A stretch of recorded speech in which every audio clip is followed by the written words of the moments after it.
All right, everybody, week 2 of the college football season is here. Simone Eli joining you from Mobile alongside Jerry Humphrey III there in Auburn on the Plains, which is where the Auburn Tigers will be this week as they gear up for week 2 of the season. Jerry, of course, right now, Tiger fans excited about what happened in week 1, going to Waco, getting a big win over a P4 opponent in Baylor. What's kind of been the vibe on the Plains there? Rolling Tumors Corner, a lot of excitement as we kind of get ready for this next week. Yeah, you hit it right on the head. There's a lot of excitement, kind of just seeing how great the offense looked. A lot of people are like optimistic about this season. So, Yeah. with the little doubts in the defense that we saw last week in the Baylor game, overall, War Eagle Nation is happy.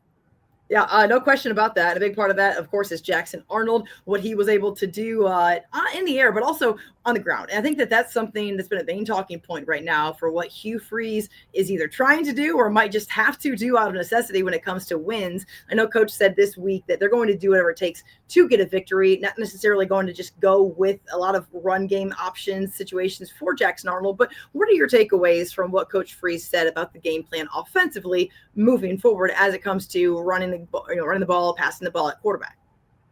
I think it just kind of shows how versatile the offense is going to be. A lot Yeah, of people did not expect Jackson Arnold to lead the game in rushing yards. So amen seeing to that. a quarterback be able to extend plays and do that with his legs, it just makes you wonder, like, oh man, if he can do this on the ground, imagine what he can do in the air. So I think right Yep. now Hugh Freeze is kind of doing a balanced attack, kind of seeing what's working, seeing what the opponents are giving them, and just having a guy who's able to extend those plays is just a whole lot of excitement for that offense. Yeah, Jerry, I'm sure that you feel this way as a reporter. I know that I do. Someone that covers Auburn from a distance. You didn't really know what we were going to get from Auburn going into that game, and there was a lot of just question marks coming out of fall camp, and the little scuffle. I didn't put a lot into that when it comes to Coach Freeze throwing his visor and everything, but he was talking like he didn't know what it was going to look like. So everyone's like, all right, what are we going to see out of this Auburn Tigers offense? It seems as though there might actually be some sort of consistency, something to look forward to. Of course, as replicate it. But when it comes to this Auburn offense as we move forward, what type of guys, who do you feel like this team is going to lean on when it comes to different weapons, either at receiver, at running back, as this team moves forward? Think the biggest secret weapon is their offensive line. Kind of just seeing how Jackson Arnold was able to run the ball, how the running backs were able to attribute to the run game. That is going to be an important factor for this offense because beating Baylor just strictly off the run game, if the offensive line create those opportunities like that, I think, like you said, we can see a lot more packages, with this Auburn offense. So between those guys, Damari Austin, Jeremiah Cobb, they were really big back there in the backfield. So I think those guys starting at the line of scrimmage, I think that's Yeah. going to be one of the most important vocal pieces of this Auburn offense. Yeah, it often does there in the trenches, no question. How about on the other side of the ball, Jerry? What do you see from this team? Get up 24 points in the win over Baylor. Again, I don't think that's anything to be necessarily upset about. Of course, there's execution and different things that coaches want to see guys lock in as you go into week 2. You have something to base. You kind of have your base, kind of what your foundation looks like, and then where do you go from here? What do you take away from this Auburn defense as the Tigers move forward? Well, the defensive line is one of the strong suits. Hugh Freeze said earlier this week that both of his stickers of the game goes to his offensive line and the defensive line. They Yeah. created 5 pressures, 4 sacks. So them being able to get back there in the backfield on the opposing teams, I think that kind of like helped them stay in the game, honestly, because like you said, they gave up those 24 points. They gave up a lot of yards in the secondary. So depending on that defensive line, I think that's going to be the anchor on that side of the ball.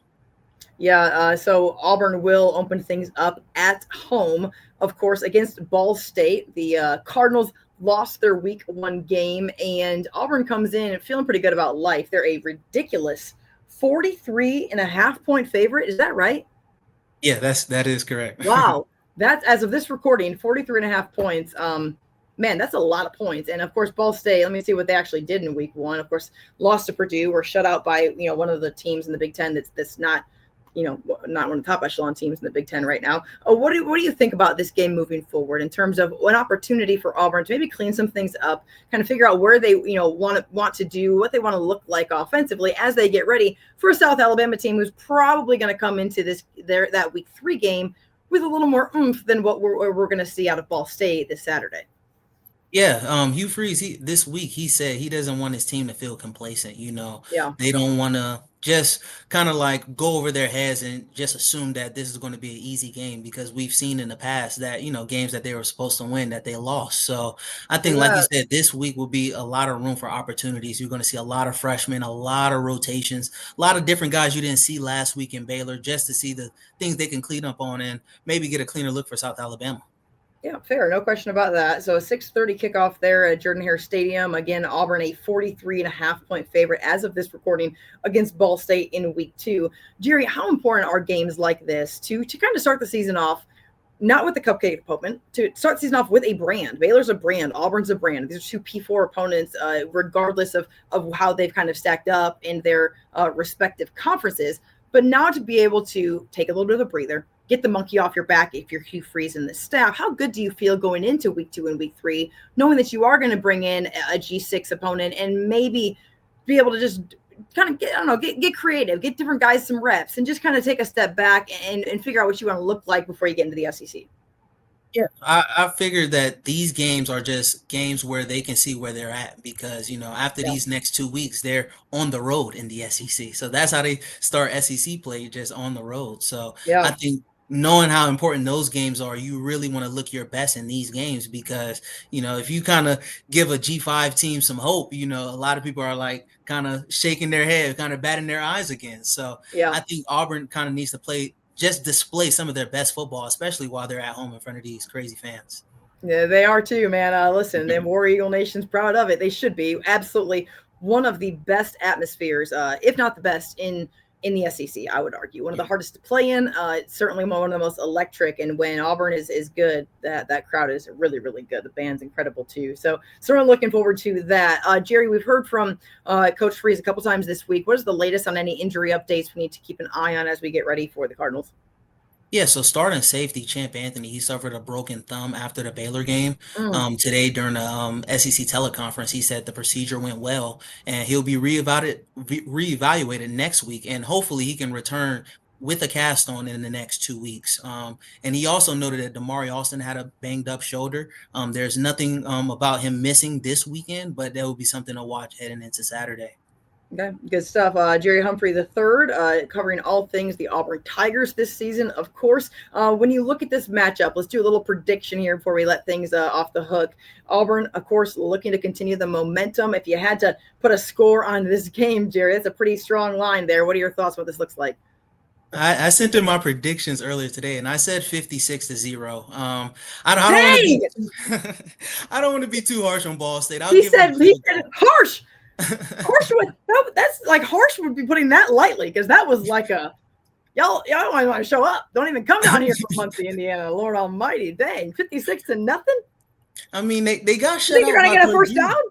That's a good point. They'll get a couple first downs, maybe no more than 5, but we'll I would see. say I would say that there's a better chance of them having less than 5 first downs than there are it being a 56 to nothing game. That's just my personal opinion. I think that they were to get crazily behind the secondary for some crazy reason and they got the ball out, they would score. But if they had 5 first downs, I might be surprised by that. But we'll see. Who knows? If I had a score prediction, I mean, I would probably be up there in the 41-3.